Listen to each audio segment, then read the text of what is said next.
Hello, hello, hello. Welcome to week 9. We are ready for the playoff push. Drew, man, it's getting tight in these streets. How you feeling? How you doing? Are you ready for the pain again as a Steelers fan on Thursday? Always ready for the pain. Always ready for the pain. Oh wait, I was literally looking at the thing. That's And tough. I mean, Cam Hayward just got activated, so that's positive. Yeah, that's good, man. And I, the Titans are 0-5 when they had to take a flight. So unless they're driving here, I feel a lot better. I like that. All right, so we didn't even get into the hellos. We see Chad is back from the dead. We've got Josh in here with the trade, so let's get in with that. And then we'll start talking about life and the pursuit of happiness. But would you trade K9 and Thielen? Do you know who K9 is? I was Is Kenneth Walker's number 9, and then they call him that. Do they? Is it because he's a dog? I don't know if they call him that, but I think his jersey number's 9. I think I've seen that somewhere, but I could be completely off. Let me see. Now I'm curious. I guess it's gonna have to be. Interesting. So, yeah. All right. So Kenneth Walker and Adam Thielen for Keenan Allen, Downs, and Palmer, 16-man PPR. My roster is Burrow, CMC, Kamara, Amon Ra. Down at the end there. So yeah, it's definitely Kenneth Yeah, Walker. yeah. Kenneth Walker sitting on the bench. There you go. And he just confirmed it in the chat. So I guess that's a new one for me. I kind of like the name K9. Like, I remember to take a huge W there because it was completely shot out of the dark. Because that's awesome. This guy knows ball. Crazy. So let's see. Keenan Allen, wide receiver 6 on the year. Josh Downs, he's been good pop, and Palmer. I mean, Adam Thielen's also been pretty nice. So you are getting an upgrade on Thielen. Probably Walker for Downs seems like a downgrade. Palmer just got hurt. I don't really feel too strongly about that. Do you know if he came back into the game last week? Yeah, he did. I think he he's did come okay. back in. Because the way that they described it when he went out, it was like he's down in pain, like he's like crying, like all this stuff, like I feel throwing like up on the field. Territory. I didn't even bother to put him on my list. To be honest, Yeah. it was knee. He probably took a helmet or something to the knee and it was bruised up. But yeah, it wasn't on their injury report, and I literally just went through it again. So yeah. So let's see here. So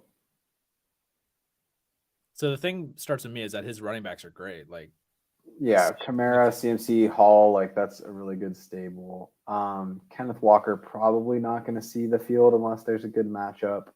Looking at it specifically for this week, Baltimore's like decent against the run, so nothing too crazy. That being said, yeah, I don't know. I don't feel really strongly about this trade, so that means it's probably fair. If I had to pick a side for it, given that it's PPR, I probably like the Keenan Allen Downs Palmer side of it, but it's not very strong. I think Thielen, like he's been like really great this season. I think Kenneth Walker also lead running back, kind of hard thing to get rid of. But it's fair value. So if I think getting Keenan there to kind of shore up the room, and then you're getting 3 like serviceable like players, Downs and Palmer, guaranteed flex play, kind of low end wide receiver 2 if need be. So yeah, I think I would take that deal. Yeah, the running backs are so stacked. That's a really crazy team, to be honest, for a 16-man PPR. Yeah, that is pretty ridiculous. He also mentioned, Josh had said that traded Russ, James Conner, and Smith from the Dolphins for Lamar and Gerald Everett. So that's another team there. Yeah, I mean, JT, Aaron Jones, obviously not the best running back room, but James Conner going to be in an interesting spot. He's on the IR. Russ has been a good fantasy quarterback this year, but not great in real life. So like his paper stats look good, which is all that you really need. But I do think Lamar gives you a lot more upside and can kind of serve almost as like an extra running back in a sense, just because of the volume that he picks up on the ground. I think it's a fair deal. I don't really have a lot of shares or confidence in Gerald Everett, despite like the additional targets that were gathered by Mike Williams. But I do like getting the best player in the trade to me, which is Lamar Jackson. So I think I feel good about that. That's in 20-man PPR too, by the way. Josh is like really sunning some people. So yeah, I like that a lot. What are your thoughts on Jacoby Myers while we see his name there right I now? love Jacoby Myers. I really was disappointed in the fact that he went to Las Vegas going into the season because they already had Hunter Renfrow and Devontae Adams. I didn't really have him on my radar as like a fantasy play because I just didn't have a lot of confidence in Jimmy G. Obviously, with the quarterback or the coach situation for Las Vegas, we'll be interested to see how that offense is changing. But I think too, with Jimmy G being benched, and then you have really like unhappy Adams. I feel like that offense is a bit of a mess. To me, Jacoby Myers, like it's going to be a little bit harder to sell him amidst the chaos of everything that's going on. But I think he's a hell of a player. But I think like you got to tread lightly in these next couple weeks to see. If you are somebody that thinks they can get him for the cheap, I'd make the trade. But I think that like he's definitely not going to return the value that he might have, say, 2 weeks ago. Sorry, I actually got a rush science question here, so I had to answer that. But What? someone texted me from work, and I thought like Rush was like a quiz app. no, Like I you had had to like fill in. I got you. Okay. I had to make a scientific call there. She's blowing up my phone yet. Doctor and Yeah. scientist. Did you were running through Jacoby, right? So my thing with Jacoby is Aiden O'Connell. Aiden O'Connell's gonna be the guy the rest of the way. Right. I'm starting to get the vibes that this. I mean, this roster's obviously this organization's going to shit. AOC is going to step back there. I think he's just going to keep delivering the ball to Devontae. Like that he's a big part of what's happening there. I think that Jacoby Myers might be. I think his value is going to diminish over the rest of the season. I want to know your thoughts were on that. I mean, the only thing I think is the saving grace is it's like to me the person that takes the biggest hit from this is going to be Josh Jacobs, who's already been like a pretty big bust candidate like on the season. I think everybody kind of expected him to regress to some degree because of the volume that he put up last year. It's really hard to sustain that over multiple years unless like you're Derrick Henry. He's like the only one that's been able to do that year in, year out, like with that high volume. So you expect, I think the numbers are like you decline in PPG by like 3 point some odd points, like 3.7 points, 4 points, something like that. But that offensive line has been horrid. The offense is going to move through throwing the ball. So I think that both Myers and Adams are going to be serviceable. It just depends how much Aiden O'Connell is able to move the ball. Like they're not really throwing it to anybody else. So I think that like even if Devontae is getting 30% of the targets, like I think that Jacoby can still cut out like a good share of stuff. It's just, are they going to throw for 200 yards a game with Aiden O'Connell? I don't know.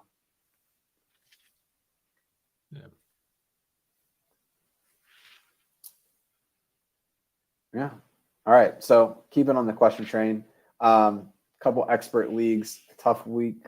Week 1, do I make a waiver claim for Baker for a week, or do I try to trade T-Law to the guy who has Tua backing up Josh Allen? Other QB is Goff. Tough week because Goff is on bye as well this week.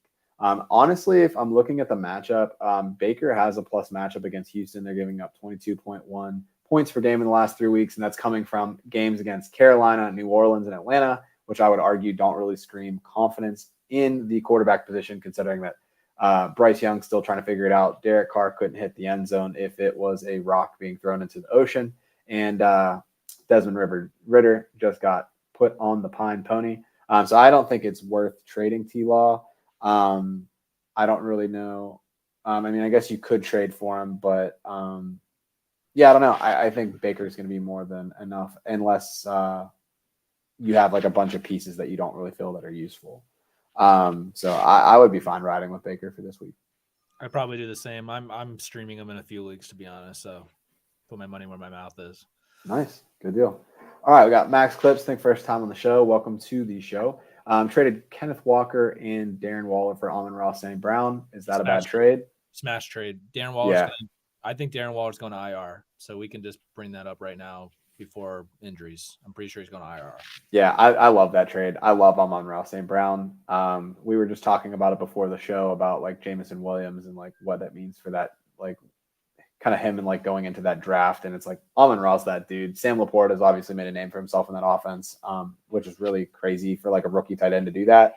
But Amon-Ra is getting them targets and he's going to continue to get those. So great trade. And I hope you have a good rest of the season. So thanks for checking out the show. All right, Drew, do your thing, man. Let's talk about some injuries.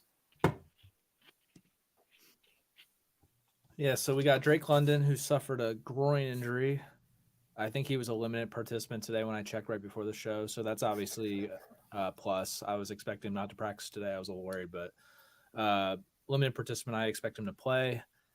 Puka also suffered a knee injury. He was a limited participant today. It doesn't seem like they're overly concerned with Puka, but Matthew Stafford suffered a thumb injury, which I'm more concerned about. Sean McVay was asked today if they think that he could be a candidate for IR. They said no, which is a plus side. Stafford is a real tough dude. Obviously, we've seen the videos of him going out there with no shoulder playing. The dude's tough. I'm worried that he could miss this week.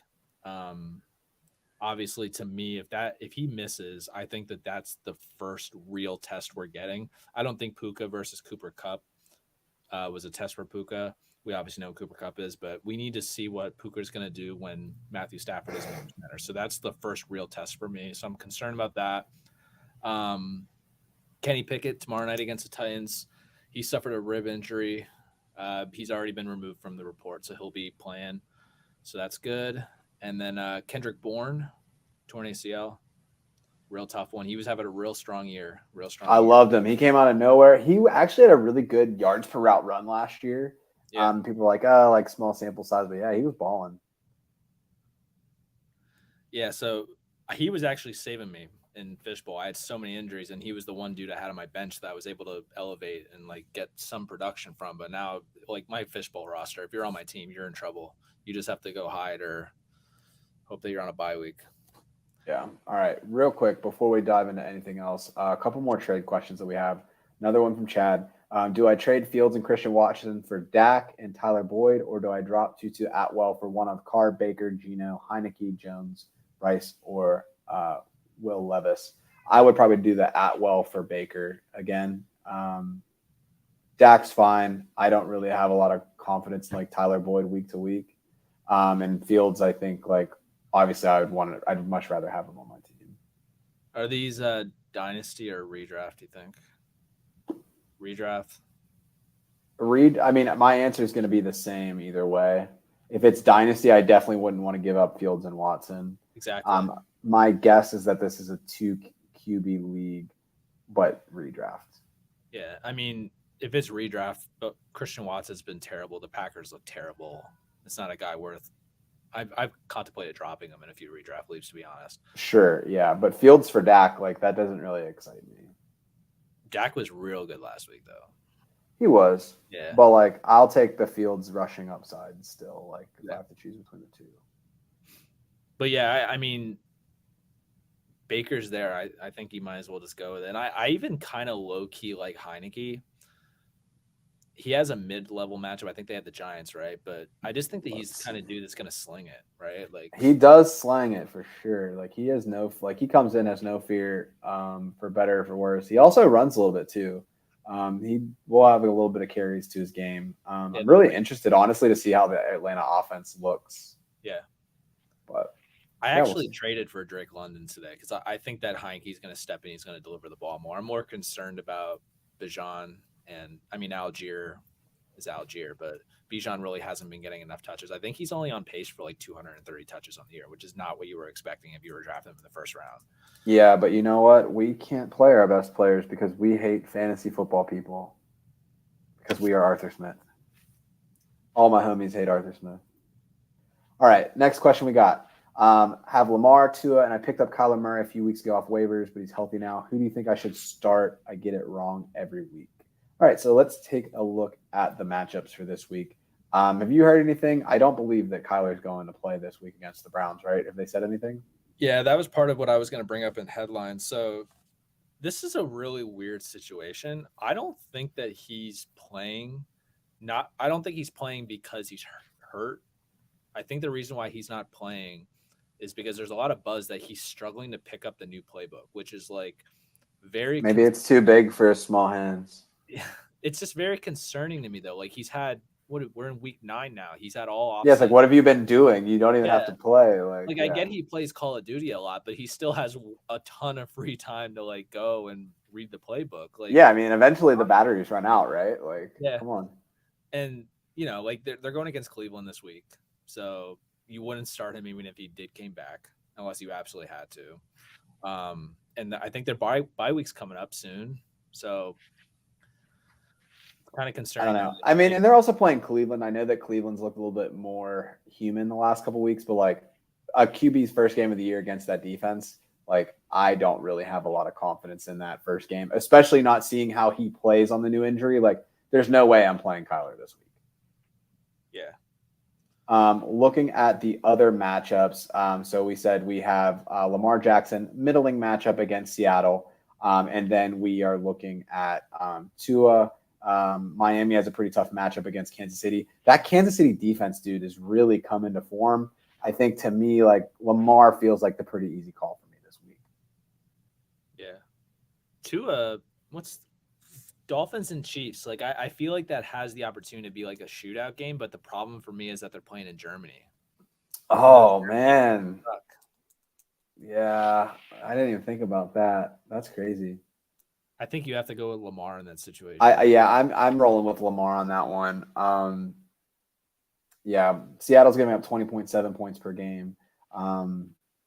So I like that. Also a home game for them, so I think that's pretty solid.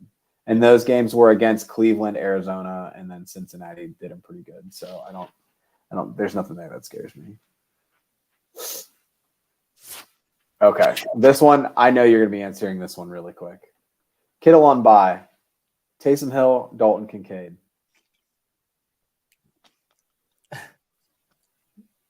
Definitely start Dalton Kincaid. What are we doing here? Yeah, for sure. He's really coming to form, especially with the injuries in Buffalo. He's primary target. Shakir actually had like a really good game last week, but Kincaid's where you want to be. Taysom Hill has those pop plays from week to week, but that floor just isn't there enough. I would roll with Kincaid too. Yeah, Gabe Davis is going to be. He's tired. What's his? I just said this to the Tyler Lockett. Tyler Lockett, and it's so wild because I have been so against Tyler Lockett for so many years, and I was so high on Gabe Davis, and they just threw that in my face. Like, I sat him 2 weeks in a row or played him 2 weeks in a row. He did nothing. Sat him last week. Typically he goes up for 25. Like, it sucks, but I think Kincaid is going to be the safe number 2. I think that he's going to get enough volume as a tight end to be a top 10 tight end moving forward. It's great considering him and Laporta both coming together in their rookie years, which we never see. Hashtag historic, baby. Yeah, it's about time. I mean, we've been thinking about like, all right, like when is the next gen of tight ends going to be? 'Cause, I mean, Kelsey's pretty old. Andrews isn't young by any means. So it's like, all right, who's kind of taking the reins? Like Laporta, like you could argue dynasty, like already like tight end 2, tight end 3. Like, yeah, I love Laporta. Love that dude. Madness. But yeah, roll with that. Same. I like it. Any other injury updates for you? Last one. Actually, there's a few more that got added today that I wrote to my list. So Joe Mixon popped up on the report today with a chest injury. He was limited, so I'm not too concerned about that, but just something to monitor. Raheem Mostert has an ankle. I don't think I've noticed him on the report the last few weeks at the beginning of the week, so it might be something that he's dealing with after last week. And he had a rough down game, so there might be something there to his ankle, a little concerning. And then Dameon Pierce popped up on the report with an undisclosed injury, and they're making it sound like he might miss this week. They said that they're going to reevaluate him later in the week. So something's going on there. They didn't tell us what it is. Their injury report wasn't released before the show started, so I have no idea what's going on there. But he might miss. So that's something to watch moving forward. And then Kirk Cousins. Everyone knows what happened to Kirk Cousins towards Achilles. It's tough, man. Yeah. He'll be out, obviously, for the rest of the season. It's real rough because, like, the dude is having a career year. Like, he might have, if they would have started stringing on more games, like winning wise, because they won like 3 weeks in a row. Like, I think he could have jumped into the MVP conversation if he continued to do what he was doing. So it's tough that he's going to be out, but it sounds like they're expecting him back next year, which is good. Like on the Vikings, he's a free agent. So just a matter of, drop him in redraft. I'd store him on your IR and dynasty and kind of wait this one out.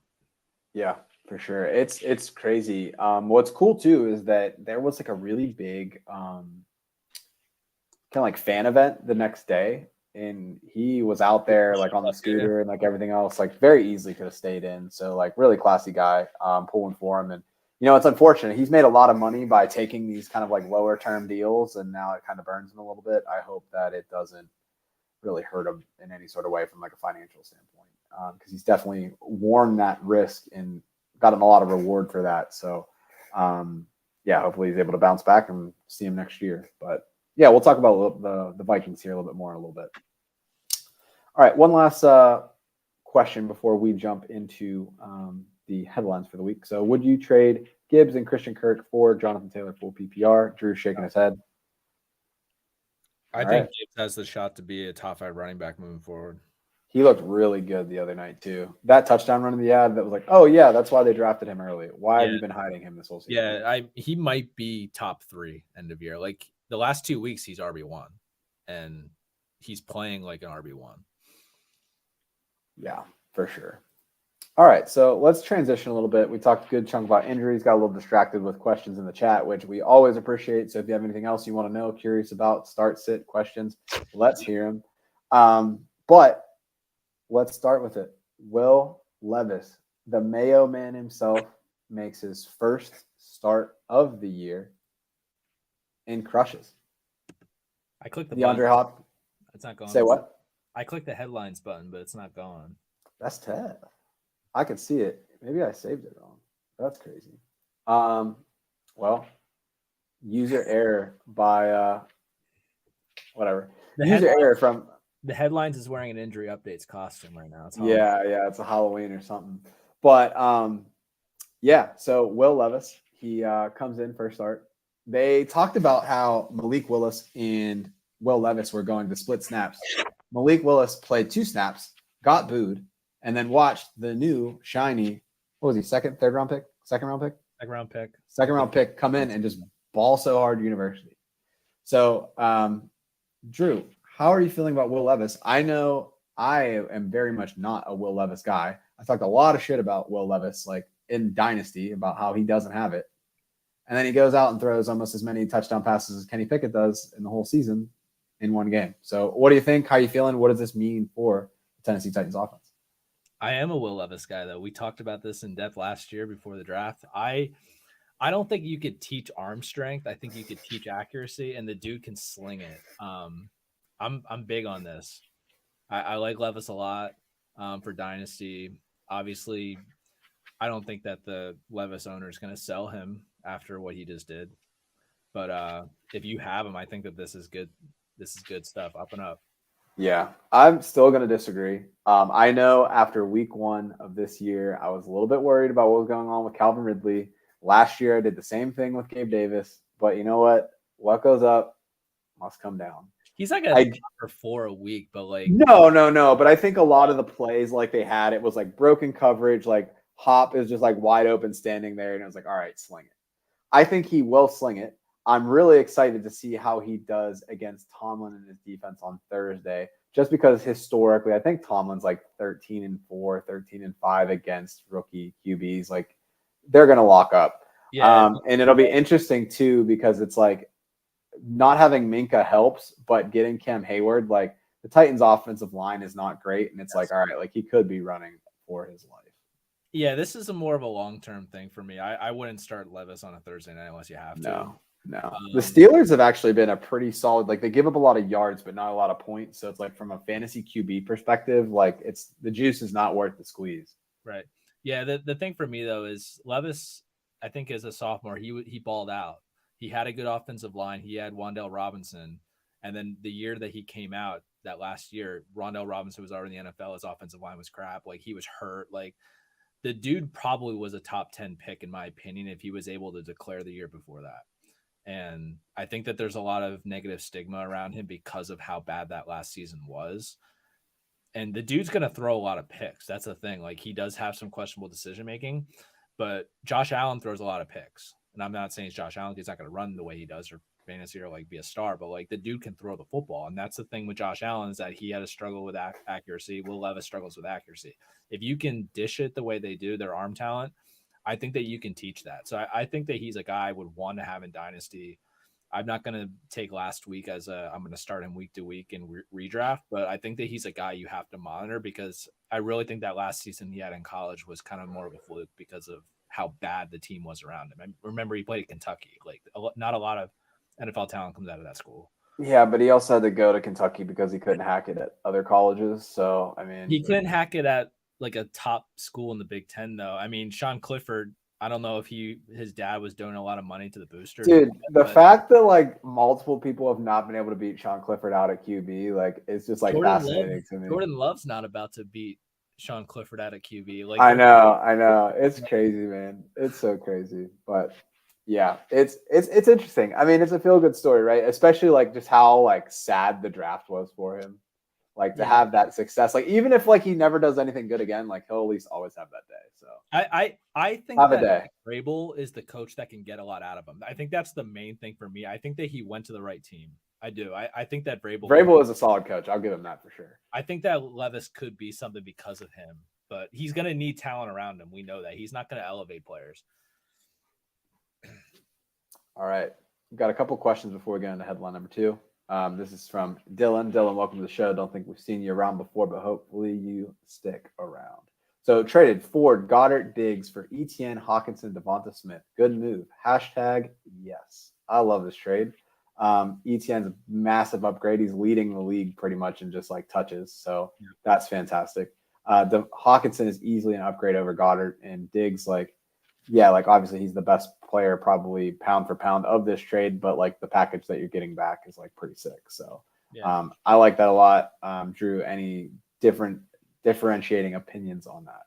I agree that I like it. I mean, Devonta Smith has had a tough year, but I think that he'll bounce back. And even if Hawkinson takes a step back with Kirk Cousins going down, I think that just equals Dallas Goddard. So I don't think that you like took a like you got a player at that position. And then ETN, I think you could argue that ETN's the best player in that trade. Yeah, he's been looking nice. 5 touchdowns in 3 weeks. Like, yeah, he's been on one for sure. Even if Joey Porter just kind of let him walk into the end zone on that one. I mean, Casey tried to jump a route that was 10 feet over. Yeah, he like tried to like falcon punch that route and just like completely whiffed on it. But you know, it is what it is. Second trade from Dylan. Hurts and Olave for Burrow and Puka Nacua. Fair trade. Who wins it rest of the season? I'm gonna have to consult the chart. So one of the resources that I use a lot, there's a guy on Reddit. His name is Peaked in High School. He also works for Draft Sharks now. So quality individual. And he publishes a chart each week that kind of gives like a rating scale of what's going on in the fantasy football world. So if we're looking at the two sides of it, so we have, let's see here, Jalen Hurts is listed as a value of 40. Puka is listed as a value of 41.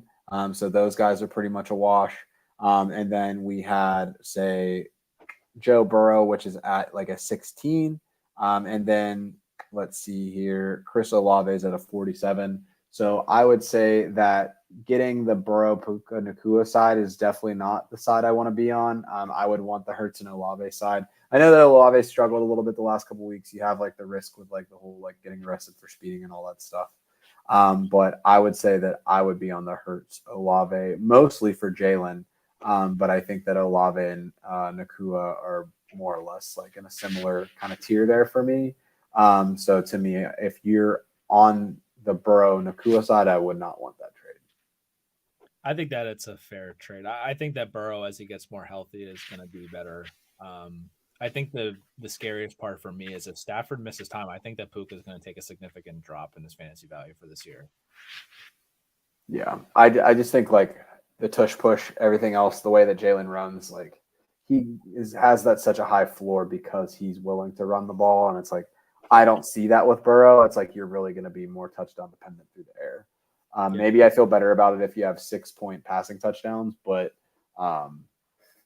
yeah, I also really like Chris Olave, so it's kind of hard for me to part ways with that, even if he has some down weeks. Yeah, he's been kind of tough, though. Yeah, for sure. All right, cool. So our second little headline, Cardinals quarterbacks. So we saw Josh Dobbs shipped off to Minnesota. We'll talk about that in a little bit.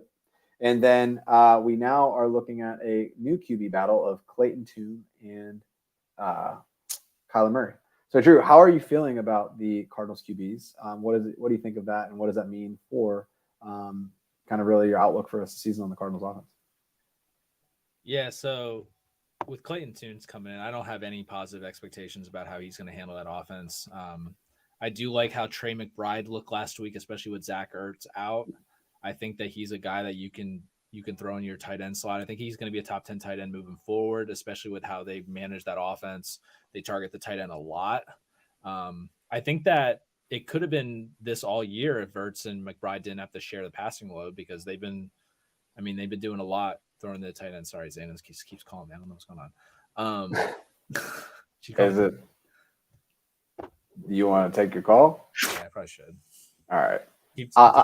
Yeah. So just going off of that. So, McBride, you're surprised that there wasn't really that sort of volume there. I mean, they could have run kind of like a 2 tight end formation, but it's good to see second year tight end. You always expect the tight end position to take a little bit more time to figure out. So because of that, seeing that, I think he's really the only plug in and play player in the offense. Marquise Brown potentially could be a kind of like a buy low. Depending on when Kyler comes back, I think that you'll have that value there for it. But until then, I don't think that there's anybody in the Arizona room that we can necessarily deal with until he gets back. I know where she's at. Yeah. Okay. So, we'll let Drew do his thing. And then, as far as like what they're going on with the quarterbacks, like don't really have a lot going on with Clayton Tune. But we'll see. We good? I have to go.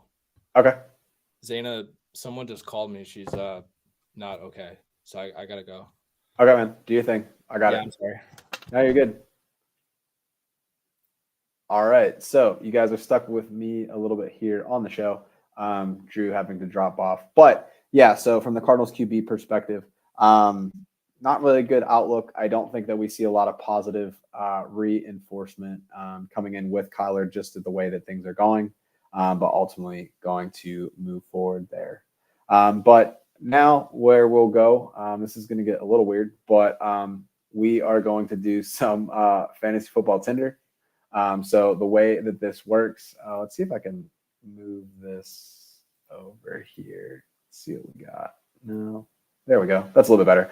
All right. So fantasy football Tinder, if you haven't been on the show before, essentially what we do is each week we're going to kind of talk about different people in the fantasy industry. So if you're going to like what we're hearing, like what we're doing, like what we see, we're going to swipe to the right. And if you don't really like what's going on, if you're not really feeling it, we're going to swipe left. So our first fantasy football Tinder contestant is going to be James Cook. We want to know, are there too many cooks in the kitchen? So looking at the backfield for Buffalo, we can see that Leonard Fournette had stepped in as a additional role that was signed last week from free agency, kind of wondering where he was going to land. So playoff Lenny lurking around in Buffalo. You also have Latavius Murray stepping in as well. So for Drew, that was a swipe left for him. He was kind of out on James Cook, felt that he was a little bit more on the touchdown dependent side, not getting enough work in the receiving game. And because of Josh Allen's tendencies to kind of break into the red zone carries, and with Latavius Murray looking at the goal line work, nothing really there. For myself, was also a swipe left for me. And because of that, I just don't see the workload. I really like James Cook coming into the year. I think that Leonard Fournette, realistically, and Chad, I agree with your point there. It's more of a hedge or more of a problem with the kind of like the backup position. Latavius Murray has been dominating the goal line carries, but he's been stuffed at the 1 yard line 4 times so far this season, which you definitely don't want. I know that they've wanted to get the ball out of Josh Allen's hands, but ultimately, if you're running back that you're throwing into those situations, can't do it. It's not going to happen. What does scare me, though, about Leonard Fournette is that James Cook, he's been running a lot of routes, but not getting a lot of targets. But we've seen in the past that Leonard Fournette is a pass-catching back. He is a solid blocker out of the backfield, so he can carve out like a pretty significant role if it is like the third line and goal line back. But the usage probably a little bit too low for our liking. So shows swiping left. If you have other thoughts, feelings in the chat, totally hit us up.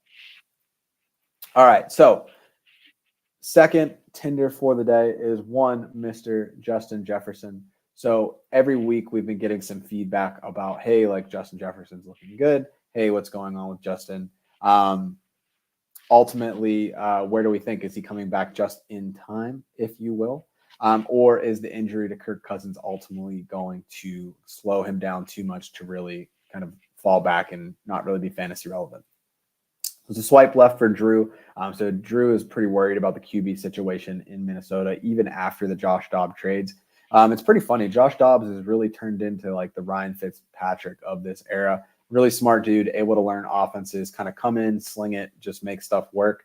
So it'll be interesting to see how that works out. I do anticipate that Justin Jefferson will come back this season. So even though there were talks of him getting shut down, just because they want to preserve him from like a longevity perspective, ultimately we need to make sure that they're going to be taking care of him. But ultimately for myself, I was a swipe right on Justin Jefferson. He's the number one receiver in the NFL. We saw Josh Dobbs be able to make Marquise Brown a high-end wide receiver 2, and in some weeks a low-end wide receiver 1. So I fully expect that for Justin Jefferson and for Jordan Addison, really, that they're going to be able to sling it. And I think that they're just going to force feed Jefferson once he does come back. They may have some mistakes there. They may have some issues. But if anything, that's only going to make them pass the ball even more. So I'm not going to shy away from that volume. He's the number one player in Dynasty as from a wide receiver position for a reason. And I think he's going to be able to show that. Obviously, it's going to be a downgrade from Cousins. I think that Cousins is maybe a bit underrated and gets a little bit too negatively attributed to some of the fails that he's had in prime time in the past, but ultimately think that he's going to really do really well for himself. So there are our Tinders for the week.